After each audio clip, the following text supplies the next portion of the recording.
أحلى وغاياتي بها عليا، حياتي بالقيم أحلى وغاياتي بها عليا، وكل سعادتي أني بمسؤولية أحيا، حياتي بالقيم أحلى.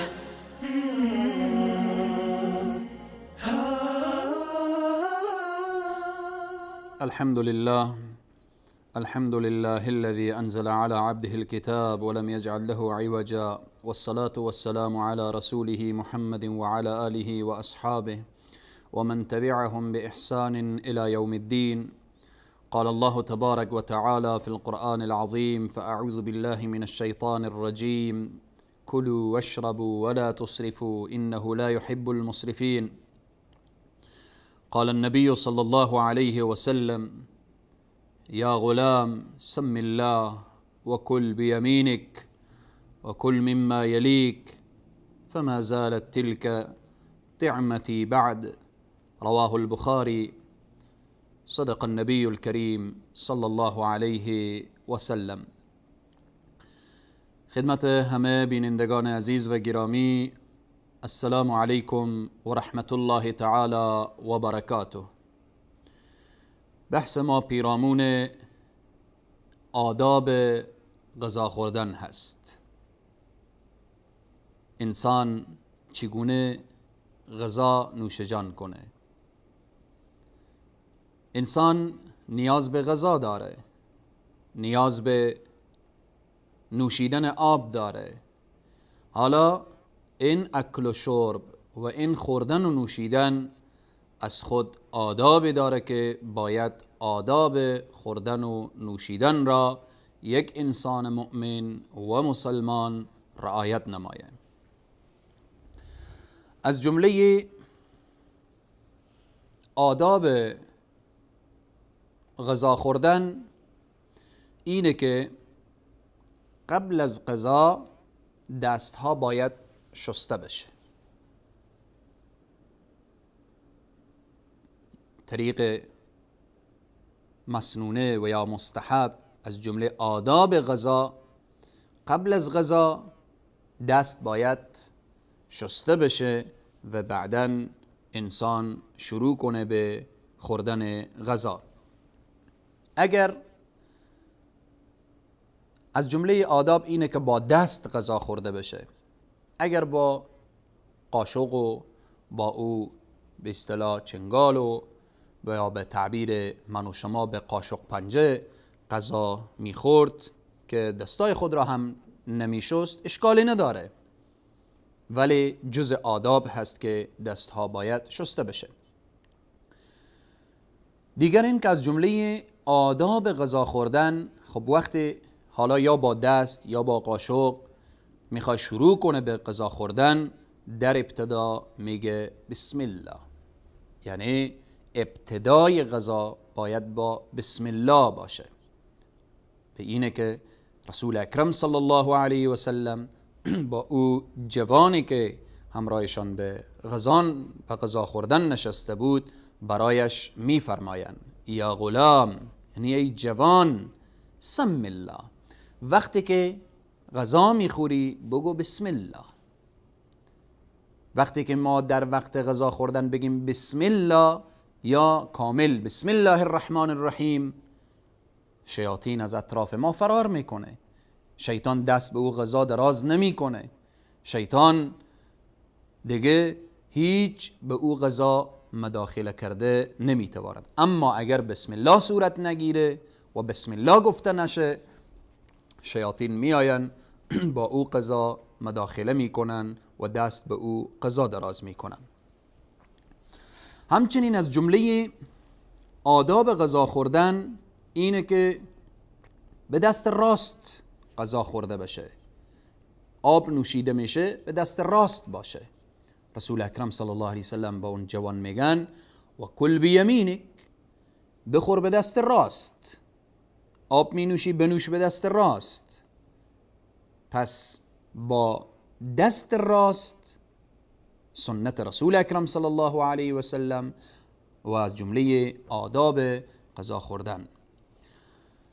و همچنین از جمله آداب غذا خوردن اینه که انسان وقتی غذا میخوره با او ظرفی که هست، با دوستای دیگری که نشسته، از پیش خود غذا را برداره.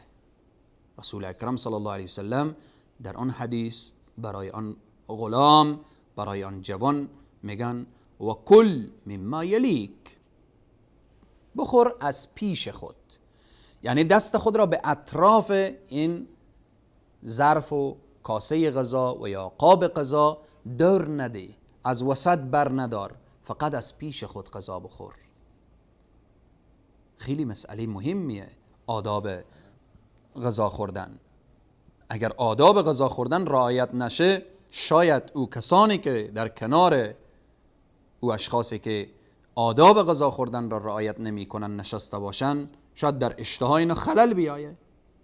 پس به اینه که انسان باید بفهمه و بدانه که طریق مسنونه چگونه هست که انسان غذا بخوره و آب بنوشه. و همچنین از جمله آداب غذا خوردن اینه که چنان در وقت غذا در کنار دسترخوان بنشیند که دیگران از نشستن او آزار و اذیت نبینن، یعنی به شکل نشسته باشه که دیگران را اذیت نکنه در وقت طعام خوردن. دیگر این که از جمله آداب غذا خوردن اینه که شخص گرسنه که بود غذا بخوره، به شکم سیری دست به غذا دراز نکنه. وقتی گرسنه بود، اشتها به طعام داشت، رجوع کنه به خوردن غذا و به طعام. اما وقتی سیر بود، دست به غذا دراز نکنه.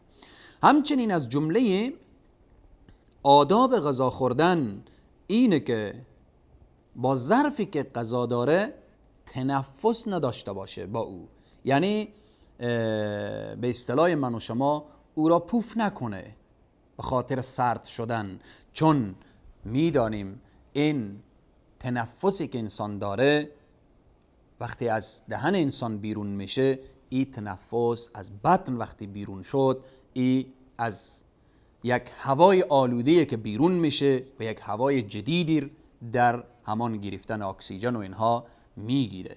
پس بناهن بالای غذا نباید که انسان نفخ داشته باشه، پوف داشته باشه و هوای دهن با او نرسانه. از جمله آداب غذا خوردن، خصوصا وقتی که آب می نوشه، گفتیم با دست راست آب بنوشه و به یک مرتبه کل آب ننوشه. می توانه این را به چندین مرتبه، خصوصا در اقوال و روایات که می آورد، به 3 مرتبه آب بنوشه، از دهن خود دور کرده نفس بکشه تا این نفس داخل آب نره بیرون، پس بار دیگر آب می نوشه تا 3 مرتبه. این از جمله آداب نوشیدن آب هست. و همچنین وقتی که آب می نوشه بنشینه، استاده آب ننوشه، جز آداب هست. از جمله آداب غذا خوردن، وقتی که غذا را نوش جان میکنه نسبت به غذا عیب نگیره. این غذا چگونه هست، این غذا چنان هست و این غذا، بعضی انسان ها عادت دارن نسبت به غذا بهانه میگیرن. غذا درسته، چند نفر همان غذا را میخورن هیچ عیب و اشکالی نمیگیرن، اما یک نفر پیدا میشه که این غذا خوشمزه نیست و این غذا بدمزه هست و این غذا فلان هست و این غذا فلان، پس عیب گرفتن به غذا درست نیست. از جمله آداب غذا خوردن اینه که به غذا عیب گرفته نشه. در وقت غذا خوردن از جمله آداب غذا خوردن اینه که شخص وقتی که در وقت غذا خوردن هست با دوستان خود، با عزیزان خود که به یک دسترخوان نشسته هستند، حرفهای نزنه که آن حرفها سبب بند شدن اشتهای دیگه عزیزان بشه، اشتهای اونها رو خراب بکنه.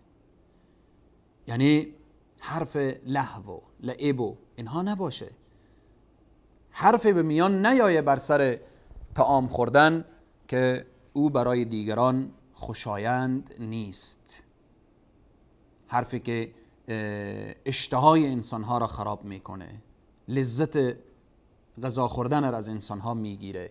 پس اینها از جمله آداب هست، آدابیه که یک انسان مؤمن و یک انسان مسلمان باید اینها را رعایت کنه. از جمله آداب غذا خوردن اینه که وقتی که شخص غذا میخوره، در حال غذا خوردن بعضی وقت صدایی از دهن خارج میشه که ما او را اوروغ میگیم، با عرض معذرت از عزیزان و دوستان. بعضی انسانها رو میبینیم در وقت غذا خوردن چنان صدایی از دهن خود بیرون میکنن و چنان اوروغ میزنن که گویا که بسیار عادی و چی، اما از این غافلن که اشخاصی که در کنار اونها نشسته هست شاید حساسیت داشته باشن از این صدا، شاید و بالآخره برای از اونها خوشایند نباشه. باید از این حرکات و از این بعضی سر و صداهای زیادی که حتی از دهن انسان، بناهن اینها مسائلیه که شخص باید رعایت بکنه، خصوصا در محافل، در مجالس، در کنار یک برادر مسلمان خود، در یک کاسه و در یک دسترخوان وقتی غذا میخوره باید این آداب رعایت بشه. چون گفتیم که مسلمان نباید یک مسلمان اذیت کنه، اینها هم جز اذیت ها میره. پس به اینه که الله سبحانه و تعالی به ما توفیق بده که این آداب رعایت کنیم. همچنین از جمله آداب غذا خوردن اینه که رعایت حال رفیق خود را انسان داشته باشه. شخص در یک دسترخوان، در یک کاسه و در یک قاب نشسته هست، همراهش یک کسیه که آهسته غذا میخوره، باید رعایت حال او را داشت. یک موسفید هست، باید رعایت حال او را داشت. یک کسی هست که شاید نابینا باشه، باید رعایت حال او را داشت. نه اینکه بالآخره تمام نیرو و قوتی که داره فقط برای اکل و شرب خود صرف بکنه و حق رفیق خود را تلف بکنه. پس اینها از جمله آداب هست که باید رعایت بشه. همچنین از جمله آداب غذا خوردن وقتی که غذا تمام میشه، غذا که تمام شد در ختم غذا الحمدلله بگویه. الحمدلله. در ابتدای غذا میگفت بسم الله، در انتهای غذا بگه الحمدلله. در بعضی اقوال و روایات میاره که کسی که در ابتدای غذا بگه بسم الله و در انتها بگه الحمدلله، این شکر همین نعمت تا اندازه بجاه کرده. و همچنین دعاهای دیگری که از رسول صلی الله علیه و سلم و از صحابه و از اینها به ما رسیده اینه که دعا بشه برای صاحب همان خانه، برای کسی که طعام ساخته، کسی که طعام آماده کرده، دعا کنه اللهم بارک لهم فيما رزقتهم واغفر لهم وارحمهم، اللهم اطعم من اطعمني واسقي من سقاني. و یا اینکه دعای دیگری که ثابت شده از نبی کریم صلی الله علیه و سلم که گفته شده افطر عندكم الصائمون واكل طعامكم الابرار وصلت عليكم الملائكه، که علما و محدثین و فقها میفرمایند این لازم نیست که فقط کسی که دعا میکنه او صائم باشه، روزدار باشه، نه، هم کسی که طعام میخوره، نان خورده، دعا کنه افطر عندكم الصائمون واكل طعامكم الابرار وصلت عليكم الملائكه. همچنین از جمله آداب غذا خوردن اینه که در اخیر وقتی دعا کرد تمام شد دستا شسته بشه و همچنین دهن شسته بشه. این از جمله آداب غذا خوردن هست. امیدواریم که الله سبحانه و تعالی توفیق بده که ما آداب غذا خوردن را در خانه خود برای فرزندان خود اول یکایک تطبیق بدیم. وقتی دسترخوان انداخته میشه برای فرزند خود بگیم بگو بسم الله، به دست راست بخور بابا جان، از پیش خود بخور. وقتی این آداب در خانه ما و در زندگی ما تطبیق داده شد و در اخیر وقتی که فرزند ما برمیخیزه برایش بگیم بگو بابا جان الحمدلله. این دعاهایی که بیان شد برایش یاد بدیم. وقتی که از خانه بیرون میشیم، در خانه جای مهمان هستیم، به اونجا از فرزند ما، از خود ما دیگران یاد میگیرن اگر یاد نداشته باشن طریق آداب غذا خوردن و انهار. الله سبحانه و تعالی بر همه ما توفیق بده تا اینکه آدابی که شریعت مقدس اسلام به ما بیان کرده در تمام عرصه ها رعایت نموده، خصوصا در عرصه غذا خوردن. تا برنامه بعد همه شما عزیزان و بزرگواران را به خداوند کریم و رحیم می سپارم.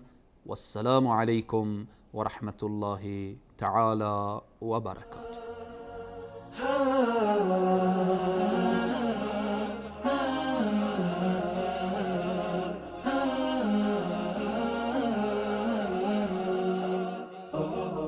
حياتي بالقيام أحلى وغاياتي بها عليا. حياتي بالقيام أحلى وغاياتي بها عليا. وكل سعادتي أني بمسؤولية أحيا. حياتي بالقيام أحلى.